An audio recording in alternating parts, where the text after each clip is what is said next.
Hello students, இன்னைக்கு நம்ம இந்த வீடியோல பார்க்க போற டாபிக் வந்து deadlock handling in transaction and concurrency control.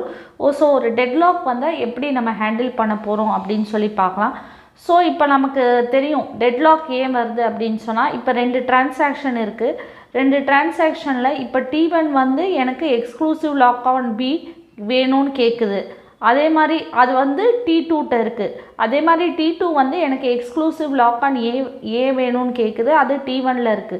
So ரெண்டு பேரும் மாற்றி மாற்றி கேட்குறதுனால வந்து இது டெட்லாக்னு நம்ம சொல்கிறோம். சரியா? இப்போ வந்து நம்ம யூஸ்வலாக டெட்லாக் எப்போ வரும்? A system is said to be in deadlock if there exists a set of transactions such that every transaction is waiting for the another transaction in the set. அதாவது இப்போ நமக்கு T1 ஒரு டிரான்சாக்ஷன் இருக்குன்னு வச்சுக்கோங்களேன். T1 வந்து T2க்கு wait பண்ணுது. T2க்கு இருக்கிற data ஐட்டமுக்கு wait பண்ணுது. T2 வந்து T3 இருக்கிறதுக்கு வெயிட் பண்ணுது. ஸோ இந்த மாதிரி வெயிட் பண்ணிகிட்டு இருக்கு. ஸோ வெயிட் பண்ணிவிட்டு திருப்பி T3 வந்து T1க்கு வெயிட் பண்ணுது. ஸோ இது வந்து நமக்கு சர்க்குலர் வெயிட். அதனால வந்து நமக்கு வந்து டிரான்சாக்ஷனில் டெட்லாக் வருது. இப்போ ஏன் இந்த ஸ்பெசிஃபிக்காக இதில் சர்க்குலர் வெயிட்டை மட்டும் ஃபோக்கஸ் பண்ணியிருக்காங்க? நார்மலாக வந்து ஒரு டெட்லாக் வர்றதுக்கு என்னென்ன கண்டிஷன்ஸ் இருக்கும்? இப்போ வந்து நம்ம ஆப்ரேட்டிங் சிஸ்டமில் என்ன பார்ப்போம்? வந்து டெட்லாக் கண்டிஷன்ஸ் ஃபஸ்ட் ஒன் வந்து மியூச்சுவல் எக்ஸ்க்ளூஷன். மியூச்சுவல் எக்ஸ்க்ளூஷன்னா என்ன? ஒரு நேரம் ஒரு டிரான்சாக்ஷன் மட்டும்தான் டேட்டா ஐட்டமில் ஆக்சஸ் பண்ண முடியும். ஆமாம், இது நம்ம ஃபாலோ பண்ணுறோமா? ஆமாம், எல்லா ப்ரோட்டோக்கால்லையும் ஃபாலோ பண்ணுறோம். ஒரு நேரம் ஒரு டிரான்சாக்ஷன் மட்டும்தான் வந்து ஆக்சஸ் பண்ண முடியுது. ஸோ மியூச்சுவல் எக்ஸ்க்ளூஷன் வந்து சாட்டிஸ்ஃபைடா? ஆமாம், சாட்டிஸ்ஃபைடு. அடுத்தது வந்து ஹோல்ட் அண்ட் வெயிட்.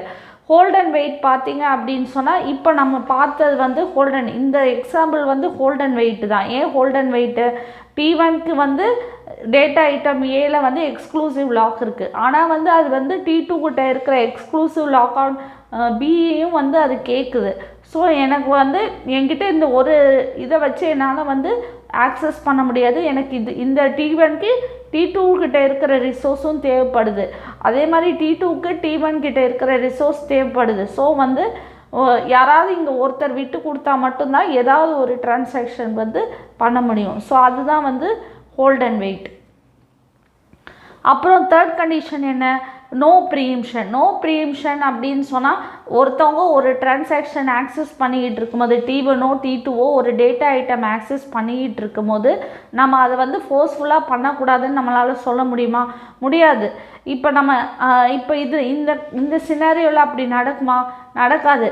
ஏன் அப்படி நடக்காது? நோ ப்ரீஎம்ஷன் வந்து கண்டிப்பாக இருக்கும். ஏன் அப்படின்னு சொன்னால் வந்து எல்லா டிரான்சாக்ஷன் எந்தெந்த டேட்டா ஐட்டம் யூஸ் பண்ணுறாங்களோ அதில் வந்து ஒரு லாக் யூஸ் பண்ணிடுவாங்க. இல்லைனா அது time stamp ordering protocol use பண்ணாலும் ட்ரீ பேஸ்ட் ப்ரோட்டோக்கால் யூஸ் பண்ணாலும் ஒரு ஆர்டரிங் நமக்கு இருக்கும். ஸோ அதனால வந்து அந்த ஆர்டர் படி தான் நம்ம போக முடியும். மற்ற டிரான்சாக்ஷன்னா அதுக்கு வெயிட் பண்ணி தான் ஆகணும். ஸோ நோ ப்ரீஎம்ஷனும் சாட்டிஸ்ஃபை ஆகுது. பட் ஃபோர்த்து கண்டிஷன் பார்த்தீங்க அப்படின்னா சர்க்குலர் வெயிட். இப்போ வந்து இந்த டயக்ராம் வச்சு நான் சர்க்குலர் வெயிட் இருக்குன்னு சொல்ல முடியுமா? முடியாது. ஏன்னா T1 வந்து T2 இருக்கிற டேட்டா ஐட்டமுக்கு வெயிட் பண்ணிகிட்டு இருக்கு. T2 வந்து T3 இருக்கிற டேட்டா ஐட்டமுக்கு வெயிட் பண்ணிகிட்டு இருக்கு. இப்போ வந்து T3 வந்து சப்போஸ் இதை ரிலீஸ் பண்ணிச்சு, அந்த டேட்டா ஐட்டமை ரிலீஸ் பண்ணிச்சு அப்படின்னா T2 யூஸ் பண்ணிக்கிட்டோம், அதுக்கப்புறம் T1 யூஸ் பண்ணிக்கிட்டோம். ஆனால் சப்போஸ் T3 வந்து திருப்பி T1 கிட்ட இருக்கிற ரிசோர்ஸ்க்காக வெயிட் பண்ணுது அப்படின்னா இங்கே வந்து நமக்கு என்ன ஆகுது? சர்க்குலர் வெயிட் வருது. ஸோ நம்ம வந்து ஒரு டெட்லாக் வரக்கூடிய 4 கண்டிஷன்ஸும் இந்த டிரான்சாக்ஷன்ஸில் வந்து சாட்டிஸ்ஃபை ஆகுது. என்னென்ன கண்டிஷன்? ஃபஸ்ட் ஒன் வந்து mutual exclusion, hold and weight, மூணாவது நோ ப்ரீஎம்ஷன், ஃபோர்த் வந்து சர்க்குலர் வெயிட். ஸோ எப்போ நம்ம டெட்லாக்னு சொல்கிறோம்? இந்த 4 கண்டிஷன்ஸ் இருந்தால் மட்டும்தான் வந்து நம்ம வந்து இது necessary condition for deadlock.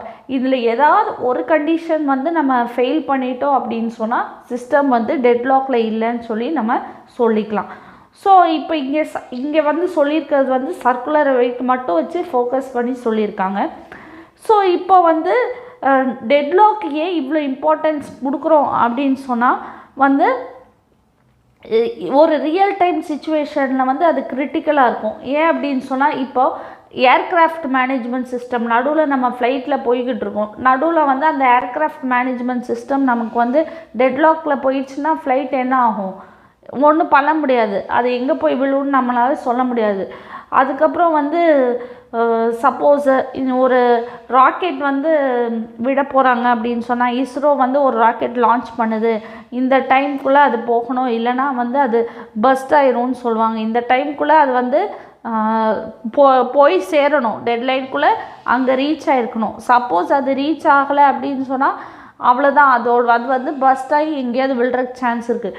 So அதெல்லாம் வந்து நமக்கு வந்து மிஷன் கிரிட்டிக்கல் அப்ளிகேஷன்ஸ், அங்கே வந்து கண்டிப்பாக நமக்கு வந்து டெட்லாக்கே இருக்கக்கூடாது. ரியல் டைம் அப்ளிகேஷன்ஸில் நமக்கு வந்து டெட்லாக்கே இருக்கக்கூடாது. ஸோ அதுக்கு வந்து என்ன பண்ணுறோம் அப்படின்னு சொன்னால் வந்து டெட்லாக் ப்ரிவென்ஷன் யூஸ் பண்ணோம். ஸோ அந்த மாதிரி ஃப்ரீக்வெண்ட்டாக டெட்லாக் வராமல் பார்க்கணும் அந்த ரியல் டைம் சிஸ்டம்ஸில் தான். அதுதான் வந்து டெட்லாக் ப்ரிவென்ஷன்.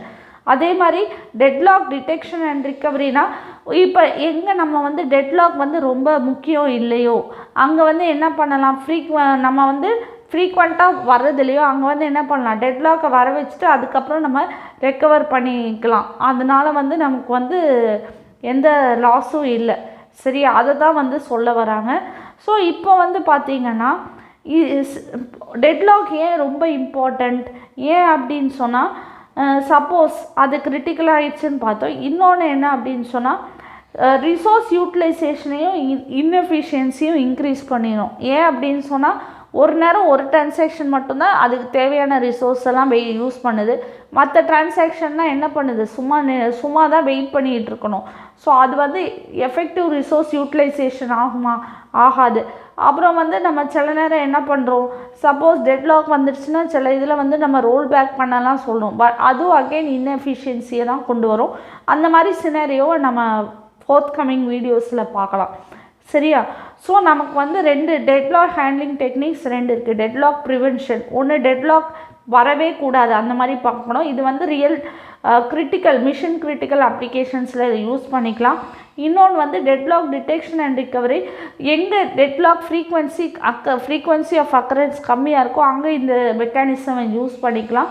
இதில் என்ன சொல்கிறாங்க அப்படின்னா, சிஸ்டமை வந்து டெட்லாக்குள்ளே என்ட்ரு பண்ணிவிட்டு அதுக்கப்புறம் நம்ம அதை வந்து டெட்லாக் அலோவ் பண்ணிவிட்டு டெட்லாக் கொண்டு வந்துட்டு அதுக்கப்புறம் நம்ம அதை வந்து ரெக்கவர் பண்ணிக்கலாம் அப்படின்னு சொல்லி சொல்கிறாங்க. இதெல்லாம் வந்து அவ்வளோ கிரிட்டிக்கலான அப்ளிகேஷன்ஸ் இருக்காது.